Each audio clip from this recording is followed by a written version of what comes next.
ನಮಸ್ಕಾರ, ಇದು ವಿಶ್ವಂಬರ ಟಿವಿ. ನಾನು ಗುರುಪ್ರಸಾದ್ ಶಾಸ್ತ್ರಿ. ಪ್ರೈಮ್ ಗೆಸ್ಟ್ ಕಾರ್ಯಕ್ರಮಕ್ಕೆ ಸ್ವಾಗತ. ಇವತ್ತು ನಮ್ಮ ಜೊತೆಗಿದ್ದಾರೆ ಶ್ರೀ ಸುಬ್ರಹ್ಮಣ್ಯ ಕೋಲ್ಸಿರ್ಸಿ. ಇವರು ಮೂಲತಃ ಸಿದ್ದಾಪುರ ತಾಲೂಕಿನ ಕೋಲ್ಸಿರ್ಸಿಯವರು. ಪ್ರಸ್ತುತ ಶಿರಸಿಯಲ್ಲಿ Shri Marikamba chits private limited ಎನ್ನುವ ಸಂಸ್ಥೆಯನ್ನ ನಡೆಸ್ತಾ ಇದ್ದಾರೆ. ಇದರ ಫೌಂಡರ್ ಹಾಗೂ ಮ್ಯಾನೇಜಿಂಗ್ ಡೈರೆಕ್ಟರ್ ಆಗಿ ಜವಾಬ್ದಾರಿಯನ್ನ ನಿರ್ವಹಿಸ್ತಾ ಇದ್ದಾರೆ. ಕಾರ್ಯಕ್ರಮಕ್ಕೆ ಆತ್ಮೀಯ ಸ್ವಾಗತ. ನಮಸ್ತೆ ಸರ್. ನಮಸ್ಕಾರ.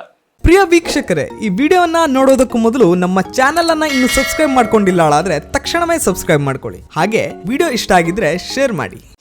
ಸರ್, ತಾವು ಕಳೆದೊಂದು ಸಾಕಷ್ಟು ವರ್ಷಗಳಿಂದ ಈ ಒಂದು ಚಿಟ್ಸ್ ಫಂಡ್ ವಿಭಾಗದಲ್ಲಿ ನಮ್ಮ ಜಿಲ್ಲೆ ಆಗಿರ್ಬೋದು, ರಾಜ್ಯದ ಸೊರಬ ಸೇರಿದಂತೆ ಸಾಕಷ್ಟು ಕಡೆಗಳಲ್ಲಿ ಕೆಲಸವನ್ನು ಮಾಡಿದ್ದೀರಿ. ಈಗ ನಾವು ಚಿಟ್ ಫಂಡ್ ಹೇಳಿ ಕೇಳಿದ್ದೇವೆ, ಆದರೆ ಈ ಚಿಟ್ ಫಂಡ್ ಅಂದರೆ ಆ್ಯಕ್ಚುಲಿ ಏನದು, ಅದು ಯಾವ ರೀತಿ ಕೆಲಸ ಮಾಡ್ತದೆ?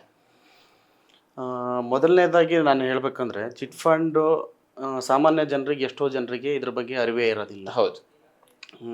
ಅಂದರೆ ಇಲ್ಲಿಯ ಜನರಿಗೆ, ಈ ಭಾಗದ ಜನರಿಗೆ ಅದನ್ನು ಅತ್ಯಂತ ಸುಲಭವಾಗಿ ಹೇಳಬೇಕಂತಂದರೆ, ಒಂದು ಗ್ರೂಪಲ್ಲಿ ಅಂದರೆ ಒಂದು 30 ಜನರ ಗ್ರೂಪಲ್ಲ ಅಥವಾ 25 ಜನರ ಗ್ರೂಪಲ್ಲಿ ಯಾರಿಗೆ ಅವಶ್ಯಕತೆ ಇರುತ್ತೆ, ಹಣದ ಅವಶ್ಯಕತೆ ಇರುತ್ತೆ, 30 ಜನರಿಂದ ಏನು ಆ ಅಮೌಂಟನ್ನು ಕಲೆಕ್ಟ್ ಆಗಿರೋ ಅಮೌಂಟನ್ನು ಅವಶ್ಯಕತೆ ಇದ್ದವರಿಗೆ ತಗೊಳ್ಳೋದು, ಯಾರಿಗೆ ಅವಶ್ಯಕತೆ ಇಲ್ಲ ಅವ್ರಿಗೆ ಯಾವಾಗ ಅವಶ್ಯಕತೆ ಬೀಳುತ್ತೆ ಆ ಟೈಮಲ್ಲಿ ತೊಗೊಳ್ಳೋದು ಒಂದು. ಇನ್ನೊಂದು, ಅವರು ಸೇವಿಂಗ್ಸ್ ಪರ್ಪಸ್ ಮಾಡ್ಕೋಬೋದು, ಉಳಿತಾಯವಾಗಿ ತೊಗೋಬೋದು. ಅಂದರೆ 30 ಜನರು ಹಣವನ್ನು ಒಂದುಗೂಡಿಸಿ ಅದರಲ್ಲಿ ಅವಶ್ಯಕತೆ ಇದ್ದವರಿಗೆ, ಅವಶ್ಯಕತೆ ಇಲ್ಲದೆ ಇದ್ದವರು ಸೇವಿಂಗ್ ರೂಪದಲ್ಲಿ ತಗೊಳ್ಳೋದು ಚಿಟ್ ಫಂಡ್. ಚಿಟ್ ಫಂಡ್ ಹೇಗೆ ಕೆಲಸ ಮಾಡುತ್ತೆ ಅಂತಂದರೆ, ಅದು ಆ 30 ಜನರ ಪ್ರತಿ ಕಂತಿನ ಪ್ರಕಾರ ಹಣವನ್ನು ಕಲೆಕ್ಟ್ ಮಾಡಿ, ಈಗ ಅದು ಮಧ್ಯವರ್ತಿ ನಮ್ಮ ಸಂಸ್ಥೆ ಆಗಿರುತ್ತೆ, ಆ ಸಂಸ್ಥೆ ಪ್ರಕಾರ ಹಣವನ್ನು ಕಲೆಕ್ಟ್ ಮಾಡಿ ಯಾರಿಗೆ ಅವಶ್ಯಕತೆ, ಮಧ್ಯದಲ್ಲಿ ಅವಶ್ಯಕತೆ, ಹರಾಜಿನ ಮುಖಾಂತರ ಅದನ್ನು ಪ್ರತಿಯೊಬ್ಬರಿಗೂ, ಅಂದರೆ ಪ್ರತಿ ತಿಂಗಳಿಗೆ ಒಬ್ಬರಿಗೆ ಅಂತೆ ನಾವು ಅವರಿಗೆ ಹಣವನ್ನು ನೀಡ್ತಾ ಹೋಗ್ತೀವಿ. ಅದಕ್ಕೆ ಸಂಬಂಧಪಟ್ಟ ದಾಖಲೆಗಳನ್ನು ತಗೊಂಡು ನಾವು ಅವರಿಗೆ ಹಣವನ್ನು ನೀಡ್ತಾ ಹೋಗ್ತೀವಿ.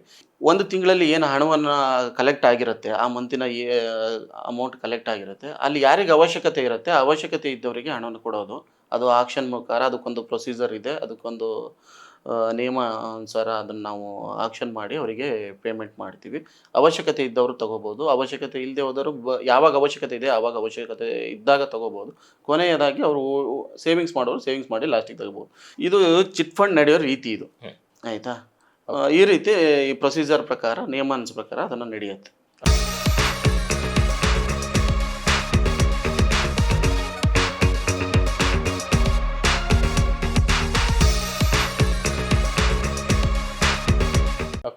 ಈಗ ಸಾಮಾನ್ಯ ಜನರಿಗೆ ಈಗ ಯಾವುದೋ ಒಂದು ಚಿಟ್ ಫಂಡಲ್ಲಿ ಹಣವನ್ನು ಹಾಕಿದ್ರು, ಅದಕ್ಕೆ ಏನು ಮಂತ್ಲಿ ಥರ ಇಂತಿಷ್ಟು ಅಂತ ಕಂತು ಏನು ಬರುತ್ತಲ್ಲ, ಆ ರೀತಿ ಕಂತಲ್ಲಿ ಅವ್ರು ಹಣವನ್ನು ತೊಡಗಿಸ್ತಾರೆ. ಈಗ ಯಾರೋ ಒಬ್ಬರು ಜನಸಾಮಾನ್ಯರು ಆ ಒಂದು ಕಂತಿನ ರೂಪದಲ್ಲಿ ಚಿಟ್ ಫಂಡಲ್ಲಿ ಹಣ ಹಾಕಿದ್ರೋಡಾದರೆ ಅವ್ರಿಗೆ ಯಾವ್ಯಾವ ರೀತಿ ಲಾಭಗಳಾಗತ್ತೆ? ಇವಾಗ ಯಾವುದೇ ಒಂದು ಮನುಷ್ಯನಿಗೆ, ಅವನಿಗೆ ಒಂದು ಕಡೆ ಹಣದ ಅವಶ್ಯಕತೆ ಇದೆ ಅಂದರೆ ಬ್ಯಾಂಕಿಗೆ ಹೋಗ್ತಾರೆ, ಇಲ್ಲ ಅಂತಂದರೆ ಯಾವುದೋ ಫೈನಾನ್ಸು ಅಲ್ಲಿ ಹೋಗ್ತಾರೆ. ಅಲ್ಲಿಗೆ ಇಲ್ಲಿಗೆ ಇರೋ ವ್ಯತ್ಯಾಸ ಏನಂತಂದರೆ, ಅಲ್ಲಿಗೆ ಈಗ ಅವರು ತಗೊಳ್ಳೋ ಸಾಲಕ್ಕೆ ಅತಿಯಾದ ಜಾಸ್ತಿ ಬಡ್ಡಿ ನೀಡಬೇಕಾಗತ್ತೆ ಒಂದು, ಅಥವಾ ಉಳಿತಾಯ ಮಾಡಬೇಕು ಅಂತಂದ್ರೂ ಕೂಡ ಅಲ್ಲಿ ಅತಿಯಾದ ಬಡ್ಡಿ, ಅತಿ ಕಡಿಮೆ ಬಡ್ಡಿ ದರದಲ್ಲಿ ಉಳಿತಾಯ ಮಾಡಬೇಕಾಗತ್ತೆ. ಬಟ್ ಚಿಟ್ ಫಂಡ್ನಲ್ಲಿ ಏನಾಗುತ್ತೆ ಅಂತಂದರೆ, ಇಲ್ಲಿ ತಾವು ಹೂಡಿಕೆ ಮಾಡಿರುವ, ಅಂದರೆ ಅವರ ಉಳಿತಾಯ ಮಾಡಿರುವ ಹಣಕ್ಕೆ ಅತಿ ಹೆಚ್ಚಿನ ಬಡ್ಡಿ ದರ ತಗೋಬಹುದು ಒಂದನೇದು, ಮತ್ತು ಸಾಲವಾಗಿ ಪಡೆದಿದ್ದಕ್ಕೆ ಅತಿ ಕಡಿಮೆ ಬಡ್ಡಿ ದರದಲ್ಲಿ ಸಾಲವನ್ನು ಪಡಿಬಹುದು. ಹೀಗೆ ಅವರು ಅದರಿಂದ ಚಿಟ್ ಫಂಡಿಂದ ಲಾಭ ಪಡಿಬಹುದು. ಮತ್ತೆ ಏನಾಗುತ್ತೆ, ನಾನು ಕೇಳ್ಪಟ್ಟಿರೋ ಹಾಗೆ, ಈಗ ಯಾರಿಗೆ ಯಾವಾಗ ಅವಶ್ಯಕತೆ ಇದೆಯೋ ಆ ಸಮಯಕ್ಕೆ ಚಿಟ್ ಫಂಡಿಂದ ಹಣ ದೊರೆಯುತ್ತೆ. ಅಂದ್ರೆ ಈಗ ನನಗೆ ಅಥವಾ ಮತ್ತೆ ಯಾರಿಗೂ ಮುಂದಿನ ತಿಂಗಳಿಗೆ ಹಣದ ಅವಶ್ಯಕತೆ ಇದೆ, ಆ ಸಮಯದಲ್ಲಿ ಅವ್ರು ಮುಂದಿನ ತಿಂಗಳಿಗೆ ಬೇಕು ಅಂತ ಅವರ ಹಣ ಅಂದರೆ ಚೀಟಿಯನ್ನ ಎತ್ಕೋಬಹುದು, ಅಲ್ವಾ?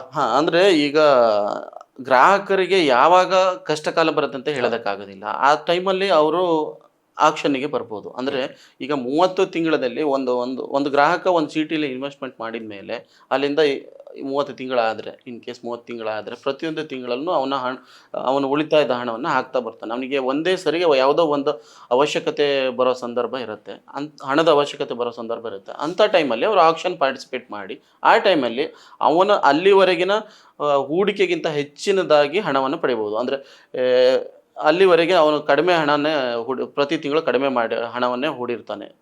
ಕೊನೆಯದಾಗಿ ಎಷ್ಟು ಸಿಗಬೇಕಿತ್ತು ಆ ಹಣವನ್ನು ಮಧ್ಯದಲ್ಲೇ ತೆಗೆದುಕೊಂಡು ಸಾಲವಾಗಿ ತಗೋಬೋದು. ಅಂದರೆ ಅವಶ್ಯಕತೆ ಇದ್ದಾಗ ಹಣವನ್ನು ಪಡೀಲಿಕ್ಕೆ ಇದೊಂದು ಸೂಕ್ತ ಮಾರ್ಗ. ಓಕೆ. ಈಗ ಯಾವುದೋ ಇದು ಹೊಸದಾಗಿ ಚಿಟ್ ಫಂಡ್ ಸಂಸ್ಥೆಯನ್ನ ರಚನೆ ಮಾಡಬೇಕು, ಆರಂಭ ಮಾಡಬೇಕಾದ್ರೆ ಸರ್ಕಾರದ ಕಾನೂನುಗಳು ಯಾವ ರೀತಿ ಇರ್ತದೆ? ಭಾರತ ಸರ್ಕಾರದ 1982ರ ಚಿಟ್ ಫಂಡ್ ಕಾಯ್ದೆ ಪ್ರಕಾರ ಹಾಗೂ ಕರ್ನಾಟಕ ಸರ್ಕಾರದ 1983 ಕಾಯ್ದೆ ಅನುಗುಣವಾಗಿ ಚಿಟ್ ಫಂಡ್ ಕಾಯ್ದೆ ಏನಿದೆ, ಚಿಟ್ ಫಂಡ್ ಆ್ಯಕ್ಟ್ ಏನಿದೆ, ಅದರ ರೂಲ್ಸನ್ನು ಫಾಲೋ ಮಾಡ್ಕೊಂಡು ಬರಬೇಕಾಗುತ್ತೆ. ಅದಕ್ಕೆ ಆದ ಕೆಲವು ನಿಯಮಾವಳಿಗಳಿದೆ, ಅದನ್ನೆಲ್ಲ ಫಾಲೋ ಮಾಡಿಕೊಂಡು ಅದರ ಪ್ರಕಾರ ಪರ್ಮಿಷನ್ ತೊಗೊಂಡು ಬರಬೇಕಾಗತ್ತೆ. ಅದರ ನಂತರ ನಮ್ಮ ಸಹಕಾರ ಇಲಾಖೆ ಏನಂತೆ ಅದರ ನಿಯಮಾನುಸಾರ ಅವ್ರದ್ದು ಏನಿದೆ, ಅವ್ರದ್ದು ಕಾಯ್ದೆ ಏನಿದೆ, ಅದರ ಪ್ರಕಾರ ಪ್ರತಿ ತಿಂಗಳು ಅವರ ನಿಯಮವನ್ನು ಅನುಸರಿಸ್ಕೊಂಡು ಹೋಗಬೇಕಾಗತ್ತೆ. ಪ್ರತಿ ತಿಂಗಳು ಇರುತ್ತೆ. ಈ ರೀತಿ ಚಿಟ್ ಫಂಡ್ ಕಂಪನಿ ಒಂದು ನಡೆಸುತ್ತೆ. ಸರ್, ಈಗ ಸಾಮಾನ್ಯವಾಗಿ ಈಗ ನಾವು ಹೊರಗಡೆ ಬಂದರೆ ಬೆಂಗಳೂರು ಅಥವಾ ಮೈಸೂರು ಅಥವಾ ಹೊರಗಡೆ ಸಾಕಷ್ಟು ಮಹಾನಗರಗಳಲ್ಲಿ ಚಿಟ್ ಫಂಡ್ ಬಗ್ಗೆ ಸಾಕಷ್ಟು ಹೆಚ್ಚೆಚ್ಚು ಕೇಳ್ಪಡ್ತೀವಿ. ಈ ಚಿಟ್ ಫಂಡ್ಗಳಲ್ಲಿ ಅಂದರೆ ಜನರಿಗೆ ಯಾವ ರೀತಿ ಮೋಸಗಳು ಆಗತ್ತೆ, ಅಂದರೆ ಈಗ ಸಾಕಷ್ಟು ಉದಾಹರಣೆಗಳು ನಮ್ಮ ಕಣ್ಣೆದುರಿ ಕಾಣತ್ತೆ ಈ ರೀತಿಯೆಲ್ಲ ಆಗಿರೋದು. ಆದರೆ ಜನರಿಗೆ ಯಾವ ರೀತಿ ಮೋಸಗಳು ಆಗೋ ಸಾಧ್ಯತೆ ಇದೆ ಅಂತೀರಿ ನೀವು? ಚಿಟ್ ಫಂಡ್ ಅಂದಮೇಲೆ ಇಲ್ಲಿ ಮೋಸ ಆಗೋದು ಯಾವ ರೀತಿ ಅಂತಂತಂದರೆ, ಈಗ ನಾವು ಚಿಟ್ ಫಂಡಲ್ಲಿ ಮೊದಲನೇದಾಗಿ ನಾವು ವಿಚಾರ ಮಾಡಬೇಕಾಗಿರೋದು ಅವ್ರದ್ದು ರಿಜಿಸ್ಟರ್ಡು ಅನ್ರಿಜಿಸ್ಟರ್ಡು ಅಂತ ಹೇಳಿ. ಈಗ ಚಿಟ್ ಫಂಡ್ ಅನ್ನೋದು ನಮಗೆ ಎಲ್ಲೋ ಮೋಸ ಆಗಿದೆ ಅಂದ ತಕ್ಷಣ ಚಿಟ್ ಫಂಡಲ್ಲಿ ಮೋಸ ಆಗಿದೆ ಅಂತ ಹೇಳ್ತಾರೆ. ಬಟ್ ಚಿಟ್ ಫಂಡಲ್ಲಿ ಚಿಟ್ ಫಂಡ್ ಅನ್ರಿಜಿಸ್ಟರ್ಡ್ ಬೇರೆ, ರಿಜಿಸ್ಟರ್ಡ್ ಬೇರೆ ಅಂತ. ಅಂದರೆ ಕಾನೂನುಬದ್ಧವಾಗಿ ನಡೆಸೋ ಕಂಪ್ನಿಗಳು ಬೇರೆ, ಕಾನೂನು ಬಾಹಿರವಾಗಿ ನಡೆಸೋ ಕಂಪ್ನಿಗಳು ಬೇರೆ ಇರುತ್ತೆ. ಆಲ್ಮೋಸ್ಟ್ ಆಗಿ ಚಿಟ್ ಫಂಡ್ನಲ್ಲಿ ಮೋಸ ಹೋಗೋದು ಮ್ಯಾಕ್ಸಿಮಮ್ ಅಂದರೆ ಆ ಚಿಟ್ ಫಂಡಲ್ಲಿ ಅನ್ರಿಜಿಸ್ಟರ್ಡ್ ಚಿಟ್ ಫಂಡ್ನಲ್ಲಿ ಮೋಸ ಹೋಗ್ತಾರೆ. ಅದು ಹೇಗೆ ಅಂತಂದರೆ ಅವರು ನಿಯಮಾನುಸಾರ ನಿಯಮ ಪಾಲನೆ ಮಾಡಲ್ಲ. ಅಂದರೆ ಗೌರ್ಮೆಂಟಲ್ಲಿ ಏನು ರೂಲ್ಸ್ ಆ್ಯಂಡ್ ರೆಗ್ಯುಲೇಷನ್ಸ್ ಇದೆ ಅದನ್ನು ಫಾಲೋ ಮಾಡಲ್ಲ. ಅವ್ರದ್ದೇ ಆದ ನಿಯಮ ಇಟ್ಕೊಂಡು ಚಿಟ್ ಫಂಡ್ ಮಾಡ್ತಾರೆ. ಇದರಿಂದ ಏನಾಗುತ್ತೆ, ಅವರಿಗೆ ನಾಳೆ ಇನ್ ಕೇಸ್ ಅವರ ಅವಶ್ಯಕತೆ ಇದ್ದಾಗ ಹಣ ಸಿಕ್ಕದೇ ಇದ್ದಾವಾಗ ಅವರು ಕಾನೂನುಬದ್ಧವಾಗಿ ಎಲ್ಲೂ ಹೋರಾಟ ಮಾಡೋದಕ್ಕಾಗಲ್ಲ. ಒಂದನೇದಾಗಿ ಯಾಕೆಂದರೆ ಆಲ್ರೆಡಿ ತಪ್ಪು ಮಾಡಿರೋದೇ ಹೂಡಿಕೆದಾರನೇ ತಪ್ಪು ಮಾಡಿರ್ತಾನೆ ಅಲ್ಲಿ. ಯಾಕಂದರೆ ಅವನು ಹೂಡಿಕೆ ಮಾಡಬೇಕಾದ್ರೆ ಅದನ್ನು ವಿಚಾರ ಮಾಡಬೇಕಾಗತ್ತೆ, ರಿಜಿಸ್ಟರ್ಡು ಅಥವಾ ಅನ್ರಿಜಿಸ್ಟರ್ಡು ಅನ್ನೋದನ್ನು ವಿಚಾರ ಮಾಡಿಕೊಂಡು ಇದು ಕಾನೂನುಬದ್ಧವಾಗಿ ಇದೆಯೋ, ಕಾನೂನು ಪ್ರಕಾರ ನಿಯಮವನ್ನು ಪಾಲನೆ ಮಾಡ್ತಾ ಇದೆಯೋ ಅಲ್ಲ ಅನ್ನೋದನ್ನು ನೋಡಿಕೊಂಡು ಹಾಕಬೇಕಾಗತ್ತೆ. ಹಾಗಾಗಿ ರಿಜಿಸ್ಟರ್ಡ್ ಚಿಟ್ ಫಂಡ್ನಲ್ಲಿ ಯಾವುದೇ ಅಂಥ ಸಮಸ್ಯೆಗಳು ಇರೋದಿಲ್ಲ. ಯಾಕೆಂತಂದರೆ ಇಲ್ಲಿ ಎಲ್ಲದನ್ನೂ ನಿಯಮವನ್ನು ಪಾಲನೆ ಮಾಡೋದು ಒಂದೇ. ಅದ್ರ ಜೊತೆಗೆ ಸಹಕಾರ ಇಲಾಖೆ ಏನಿರುತ್ತೆ, ಈಗ ನಮ್ಮ ಸೂಪರ್ವೈಸಿಂಗ್ ಅವ್ರು ಮಾಡ್ತಾ ಇರ್ತಾರೆ. ಅಂದರೆ ಅವರ ಕಾಲಕ್ಕೆ ಅವರು ನಮ್ಮ ಸೂಪರ್ವೈಸಿಂಗ್ ಮಾಡ್ತಾ ಇರ್ತಾರೆ. ಜೊತೆಗೆ ನಮ್ಮದು ಅಬ್ಸರ್ವೇಷನಲ್ಲಿ ಇರ್ತಾರೆ. ಅಂದರೆ ನಾವು ಅವರಿಗೆ ಪ್ರತಿ ತಿಂಗಳು ರಿಪೋರ್ಟ್ ಮಾಡಬೇಕಾಗತ್ತೆ. ಹೀಗಾಗಿ ನಾವು ಅವರ ಅಂಡರ್ ವರ್ಕ್ ಮಾಡೋದ್ರಿಂದ ನಾವು ಕಾನೂನನ್ನು ಒಂದೇ ಒಂದು ಮಿಸ್ಟೇಕ್ಸ್ಗಳನ್ನು ಮಾಡೋದಕ್ಕಾಗೋದಿಲ್ಲ, ಕಾನೂನುಬದ್ಧವಾಗಿ ವ್ಯವಹಾರ ಮಾಡಬೇಕಾಗತ್ತೆ. ಹಾಗಾಗಿ ಇಲ್ಲಿ ಗ್ರಾಹಕರಿಗೆ ಭದ್ರತೆ ಜಾಸ್ತಿ, ಯಾವುದೇ ಹೆದರುವ ಅವಶ್ಯಕತೆ ಇಲ್ಲ. ಇಲ್ಲಿ ಮುಕ್ತವಾಗಿ ಅವರು ಇನ್ವೆಸ್ಟ್ಮೆಂಟ್ ಮಾಡಬಹುದು. ಹಾಗಾಗಿ ಸರ್ಕಾರದ ಒಂದು ಇಲಾಖೆ ಅಡಿಯಲ್ಲಿ ಯಾವ ಚಿಟ್ ಫಂಡ್ ನೋಂದಣಿ ಆಗಿರ್ತದೆಯೋ ಅಲ್ಲಿ ಇನ್ವೆಸ್ಟ್ ಮಾಡಿದ್ರೆ ಅಂದರೆ ಅವ್ರಿಗೆ ಸೆಕ್ಯೂರಿಟಿ ಜಾಸ್ತಿ ಇರುತ್ತೆ. ಖಂಡಿತವಾಗಿ. ಈಗ ಒಂದು ಗ್ರಾಹಕ ಅವರು ಫಸ್ಟ್ ಇನ್ವೆಸ್ಟ್ಮೆಂಟ್ ಮಾಡುವ ಮೊದಲು ಆ ಚಿಟ್ ಫಂಡ್ ರಿಜಿಸ್ಟರ್ಡ್ ಆಗಿದೆಯೋ, ಈ ರಿಜಿಸ್ಟರ್ಡ್ ಫಂಡ್ ಕಾಯ್ದೆ ಅಡಿ ಕೆಲಸ ಮಾಡ್ತಾ ಇದೆಯೋ ಇಲ್ಲೋ ಅನ್ನೋದನ್ನು ವಿಚಾರ ಮಾಡಿ ಅಲ್ಲಿ ಇನ್ವೆಸ್ಟ್ಮೆಂಟ್ ಮಾಡೋದು ಉತ್ತಮ. ಚಿಟ್ ಫಂಡ್ ಸಂಸ್ಥೆ ನಡೆಸೋದ್ರಿಂದ ಆ ಪರ್ಟಿಕ್ಯುಲರ್ ಸಂಸ್ಥೆಗೆ ಏನು ಲಾಭ, ಯಾವ ಲಾಭದ ಆಧಾರ ಮೇಲೆ ನಡೆಸುತ್ತೆ? ಇವಾಗ ಚಿಟ್ ಫಂಡ್ ಹೇಗೆ ರನ್ ಆಗುತ್ತೆ ಅಂತಂದ್ರೆ, ನಾನೀಗ ಮೊದಲೇ ಹೇಳ್ದಂಗೆ ಚಿಟ್ ಫಂಡನ್ನು ಒಂದು ಗ್ರೂಪ್ ಮಾಡಿ ಆ ಗ್ರೂಪಲ್ಲಿ ಯಾರಿಗೆ ಅವಶ್ಯಕತೆ ಇದೆ, ಯಾರಿಗೆ ಅವಶ್ಯಕತೆ ಇಲ್ಲ ಅನ್ನೋದ್ರ ಮೇಲೆ ಅವರು ಹರಾಜಿನಲ್ಲಿ ಬಂದು ತಗೊಳ್ತಾರೆ. ಓಕೆ. ಇವಾಗ ಚಿಟ್ ಫಂಡಿಗೆ ಅಂದರೆ ಚಿಟ್ ಫಂಡ್ ಕಂಪ್ನಿಗೆ ಇದರಿಂದ ಏನು ಲಾಭ ಅಂತಂದರೆ, ಇಲ್ಲಿ ಸಿಂಪಲ್ ಆಗಿ ಹೇಳಬೇಕು ಅಂತಂದರೆ, ಒಂದು ಗ್ರೂಪ್ನಲ್ಲಿ ಆ ಗ್ರೂಪನ್ನು ನಡೆಸೋ ಕೆಲಸವನ್ನು ಕಂಪ್ನಿ ಮಾಡುತ್ತೆ. ಅಂದರೆ ಮಧ್ಯವರ್ತಿ ಕೆಲಸ ಮಾಡುತ್ತೆ. ಅಂದರೆ ಇಲ್ಲಿ 30 ಜನರನ್ನು ಕೂಡಿಸೋದು, ಆ 30 ಜನರಿಗೆ ಬೇಕಾದ ಆಕ್ಷನ್ ನಡೆಸಿ ಅವರಿಗೆ ಪೇಮೆಂಟ್ ಮಾಡಿಸೋದು, ಮತ್ತು ಅವರಿಂದ ವಸೂಲಿ ಮಾಡಿಸ್ಕೊಳ್ಳೋದು. ಇದು ಮಧ್ಯವರ್ತಿಯಾಗಿ ಕಂಪ್ನಿ ಕೆಲಸ ಮಾಡುತ್ತೆ. ಇದರಲ್ಲಿ ಕಂಪ್ನಿದದ್ದು ಅತ್ಯಂತ ಸಣ್ಣ ಮಟ್ಟದ ಅಂದರೆ ಒಂದು 5% ಕಂಪ್ನಿ ಕಮಿಷನನ್ನು ತಗೊಳುತ್ತೆ. ಇದರೊಳಗೆ 5% ತೊಗೋಬಹುದು, ಅಥವಾ ಇನ್ನೂ ಜಾಸ್ತಿ ಬೇರೆ ಕಂಪ್ನಿಗಳು ಬೇರೆ ರೀತಿಯಲ್ಲಿ ತೊಗೊಳುತ್ತೆ. ಇಲ್ಲಿ 5% ಅದ್ರ ಕಮಿಷನನ್ನು ತಗೊಳುತ್ತೆ. ಈ ಏನಾಗುತ್ತೆ 30 ಜನರಲ್ಲಿ ನಾವು ಕಲೆಕ್ಷನ್ ಮಾಡಿರ್ತೀವಿ. ಜೊತೆಗೆ ಆ 30 ಜನರಲ್ಲಿ ಪ್ರತಿ ತಿಂಗಳು ಒಬ್ಬರಿಗೆ ಪೇಮೆಂಟ್ ಅಂತ ಮಾಡಿರ್ತೀವಿ. ಹೌದು. ಓಕೆನಾ? ಅವರಿಂದ ಸೂಕ್ತ ದಾಖಲೆ ತೊಗೊಂಡು, ಅವರಿಗೆ ಶ್ಯೂರಿಟಿ ತೊಗೊಂಡು, ಅವರಿಗೆ ಪೇಮೆಂಟನ್ನು ಮಾಡಿರ್ತೀವಿ. ಅಲ್ಲಿಂದ 30 ತಿಂಗಳು ಕೂಡ ನಾವು ಅವರಿಂದ ಕೊಟ್ಟ ಹಣವನ್ನು ತಗೊಂಡವರಿಂದ ವಸೂಲಿ ಮಾಡ್ಕೋಬೇಕಾಗುತ್ತೆ. ಅಂದರೆ ರಿಕವರಿ ಮಾಡ್ಕೊಳ್ಬೇಕಾಗತ್ತೆ ಒಂದು. ಅದೇ ಗ್ರೂಪ್ನಲ್ಲಿ ಇನ್ನೊಬ್ಬರು ಗ್ರಾಹಕರು ಏನೇ ಇದ್ರು ಅವರಿಗೆ ಅವ್ರ ಟೈಮಲ್ಲಿ ನಾವು ಹಣವನ್ನು ಕೊಡಬೇಕಾಗತ್ತೆ. ಅಂದರೆ ಯಾವುದೇ ರಿಸ್ಕ್ ಇರಲ್ಲ. ಈಗ 3ನೇ ತಿಂಗಳಲ್ಲಿ ಒಬ್ಬರು ಹಣ ತಗೊಂಡಿದ್ದಾರೆ ಅಂತಂದರೆ ಅವರಿಂದ 30 ತಿಂಗಳು ವಸೂಲಿ ಮಾಡೋ ಜವಾಬ್ದಾರಿ ಅಥವಾ ರಿಕವರಿ ಮಾಡೋ ಜವಾಬ್ದಾರಿ ಕಂಪ್ನಿ ಮೇಲಿರುತ್ತೆ. ಅದು ಇನ್ನೊಬ್ಬ ಗ್ರಾಹಕರಿಗೆ ಸಂಬಂಧ ಇರೋದಿಲ್ಲ. ಈ ಎಲ್ಲ ರಿಸ್ಕ್ಗಳು ಕಂಪ್ನಿ ಮೇಲಿರುತ್ತೆ ಒಂದನೇದಾಗಿ. ಇದ್ರ ಜೊತೆಗೆ ಕಂಪ್ನಿಯ ಎಂಪ್ಲಾಯೀಸ್ಗಳಿಗೆ ಸ್ಯಾಲ್ರಿ, ಜೊತೆಗೆ ಕಂಪ್ನಿ ಮೇಂಟೆನೆನ್ಸು, ಈ ಎಲ್ಲ ಖರ್ಚುಗಳಿಗೋಸ್ಕರ ಇದು 5% ಕಮಿಷನ್ ಅಂತ ಇರುತ್ತೆ. ಇದು ಕಂಪ್ನಿಗೆ ಲಾಭ. ಇದ್ರ ಹೊರತಾಗಿ ಕಂಪ್ನಿಗೆ ಬೇರೆ ಯಾವುದೇ ಲಾಭಗಳೇ ಇಲ್ಲ.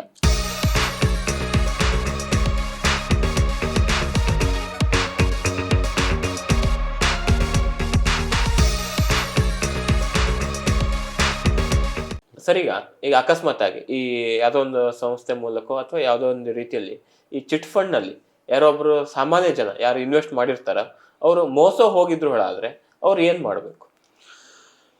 ಮೊದಲನೇದಾಗಿ ನಾನು ಮೊದಲೇ ಹೇಳ್ದಂಗೆ, ಈಗ ರಿಜಿಸ್ಟರ್ಡ್ ಚಿಟ್ ಫಂಡಲ್ಲಿ ಹಾಕಿದಾರೋ ಅನ್ರಿಜಿಸ್ಟರ್ಡ್ ಚಿಟ್ ಫಂಡಲ್ಲಿ ಹಾಕಿದಾರೋ ಅನ್ನೋ ಕ್ವಶನ್ ಮೊದಲಿಗೆ ಬರುತ್ತೆ.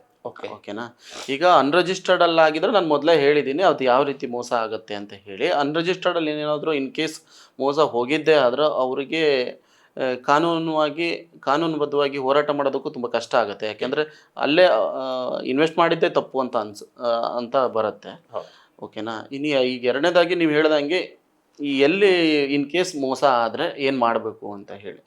ರಿಜಿಸ್ಟರ್ಡ್ ಚಿಟ್ ಫಂಡ್ನಲ್ಲಿ ಏನಾಗುತ್ತೆ ಅಂತಂದರೆ ಮೋಸ ಆಗಿರೋದಿಲ್ಲ ಒಂದನೇದಾಗಿ. ಇನ್ನು ಕಾನೂನುಬದ್ಧವಾಗಿ ಆಕ್ಷನ್ನು ಮತ್ತು ಕಾನೂನುಬದ್ಧವಾಗಿ ಪೇಮೆಂಟನ್ನು ಮಾಡಬೇಕಾಗತ್ತೆ. ಇಲ್ಲಿ ಜನರ ಹಣ ಆಗಿರೋದ್ರಿಂದ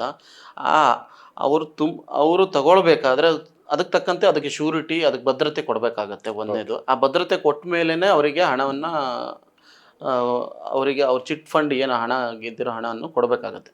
ಅಂದರೆ ಅವರು ಆ ಭದ್ರತೆ ಕೊಟ್ಟ ಮೇಲೇ ಕೊಡಬೇಕಾಗತ್ತೆ. ಇಲ್ಲಿ ಮಿಸ್ಕಮ್ಯುನಿಕೇಷನ್ ಏನಾಗುತ್ತೆ ಅಂದರೆ ಆ ಸೂಕ್ತ ಭದ್ರತೆ ಅವ್ರು ಕೊಡಲ್ಲಿ ವಿಫಲ ಆದಾಗ ಕಂಪ್ನಿ ಹಣ ಕೊಡಬೇಕಾದ್ರೆ ವ್ಯತ್ಯಾಸ ಆಗ್ಬೋದು. ಆವಾಗ ಏನಾಗುತ್ತೆ, ಕಸ್ಟಮರ್ಗೆ ಅವರಿಗೆ ನಾವು ಈ ಕಂಪ್ನಿಯಿಂದ ಮೋಸ ಹೋದ್ವಿ ಅಂತ ಅನಿಸುತ್ತೆ. ಬಟ್ ಇಲ್ಲಿ ಲೀಗಲ್ ಆಗಿ ನಾವು ನಡೆಸೋದ್ರಿಂದ, ಕಂಪ್ನಿ ಏನು ಲೀಗಲ್ ಆಗಿ ನಡೆಸೋದ್ರಿಂದ ಅದಕ್ಕೆ ನಾವು ಸೂಕ್ತ ಭದ್ರತೆ ತೊಗೊಂಡೇ ಹಣವನ್ನು ಕೊಡಬೇಕಾಗತ್ತೆ. ಹಾಗಾಗಿ ಇಲ್ಲಿ ರಿಜಿಸ್ಟರ್ಡ್ ಚಿಟ್ ಫಂಡ್ನಲ್ಲಿ ಮೋಸ ಆಗೋದಿಲ್ಲ. ಮೋಸ ಆಗುತ್ತೆ ಅಂತ ಅಂದ್ಕೊಂಡ್ರೆ ಅದು ಮೋಸ್ಟ್ಲಿ ಮಿಸ್ಕಮ್ಯುನಿಕೇಷನ್ ಆಗಿರ್ಬೋದು ಅಷ್ಟೇ.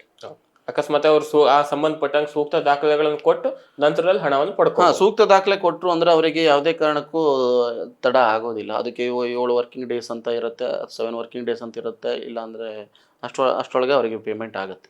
ಅಕಸ್ಮಾತ್ ಆಗಿ ಸೂಕ್ತ ದಾಖಲೆ ಕೊಟ್ಟರು ಒಂದು ವೇಳೆ ಕಂಪನಿ ಹಣ ಕೊಡ್ಲಿಕ್ಕೆ ಡಿಲೇ ಮಾಡ್ತು ಅಥವಾ ಕೊಡ್ಲಿಲ್ಲ ಇಲ್ಲ, ಅಂಥ ಟೈಮಲ್ಲಿ ಈ ಗ್ರಾಹಕರು ಏನಿದ್ದಾರೆ ಅವರಿಗೆ ಕಾನೂನು ಪ್ರಕಾರವಾಗಿ ಹೋರಾಡಲಿಕ್ಕೆ ತುಂಬ ಅವಕಾಶ ಇದೆ. ಯಾಕೆಂದರೆ ಇಲ್ಲಿ ರಿಜಿಸ್ಟರ್ ಚಿಟ್ ಫಂಡ್ನಲ್ಲಿ ಹೂಡಿಕೆ ಮಾಡಿದ ಮೇಲೆ ನಾಳೆ ಎಲ್ಲಿ ಬೇಕಾದರೂ ಅವ್ರು ಫೈಟ್ ಮಾಡ್ಬೋದು. ಅಂದರೆ ಕಾನೂನು ಪ್ರಕಾರವಾಗಿ ಕೇಳ್ಬೋದು, ಅವ್ರಿಗೆ ಅಧಿಕಾರ ಇರುತ್ತೆ. ಯಾಕೆಂದರೆ ರಿಜಿಸ್ಟರ್ ಚಿಟ್ ಫಂಡ್ನಲ್ಲಿ ಹಣವನ್ನು ಹೂಡಿಕೆ ಮಾಡೋದಕ್ಕೆ ಸರ್ಕಾರದಿಂದ ಎಲ್ಲ ಅವಕಾಶಗಳು ಇದೆ. ಅಂದರೆ ಅದೇ ಒಂದು ರೂಲ್ಸ್ ಮಾಡಿರುತ್ತೆ, ಚಿಟ್ ಫಂಡ್ ಆ್ಯಕ್ಟ್ ಮಾಡಿರೋದ್ರಿಂದ ಗ್ರಾಹಕರಿಗೆ ಯಾವುದೇ ತೊಂದರೆ ಇಲ್ಲ. ನಾಳೆ ಇನ್ ಕೇಸ್ ಕಂಪ್ನಿ ಕೂಡ ಏನಾದರೂ ಹೆಚ್ಚು ಕಡಿಮೆ ಮಾಡ್ತು ಅಂದರೂ ಕೂಡ ಅವರ ನಿಯರೆಸ್ಟ್ ಯಾವುದು AR ಆಫೀಸ್ ಇದೆ, DR ಆಫೀಸ್ ಇದೆ, ಅವ್ರ ಕಡೆ ಹೋಗಿ ಕಂಪ್ಲೇಂಟನ್ನು ಮಾಡ್ಬೋದು.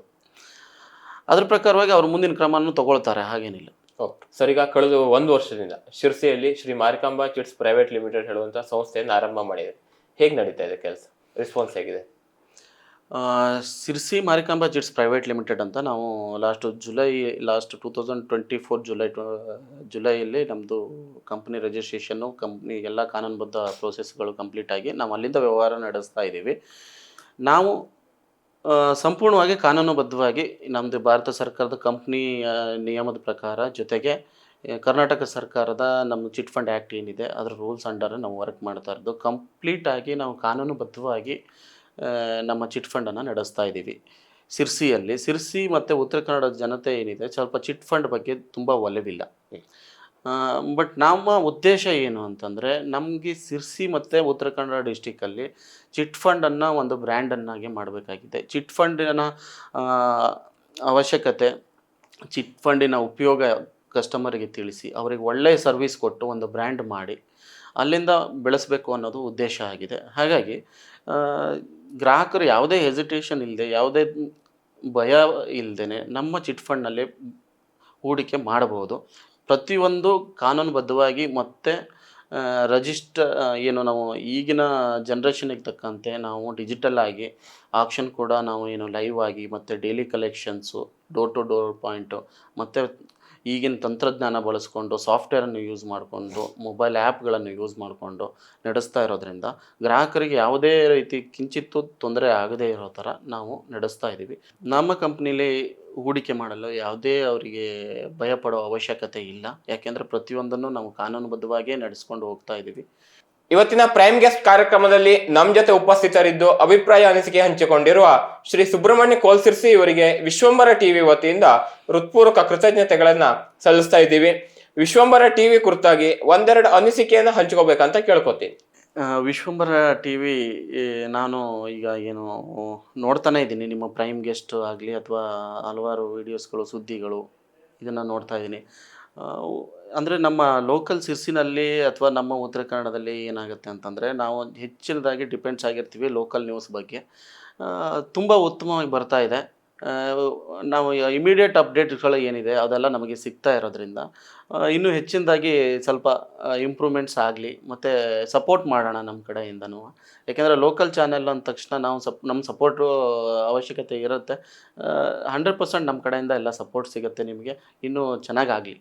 ಓಕೆ, ಧನ್ಯವಾದ. ಧನ್ಯವಾದ. ವೀಕ್ಷಕ ಮಹಾಪ್ರಭುಗಳೇ, ನಮ್ಮ ಚಾನಲ್ ಅನ್ನು ಸಬ್ಸ್ಕ್ರೈಬ್ ಮಾಡಿ, ಶೇರ್ ಮಾಡಿ, ಪ್ರೋತ್ಸಾಹಿಸಿ.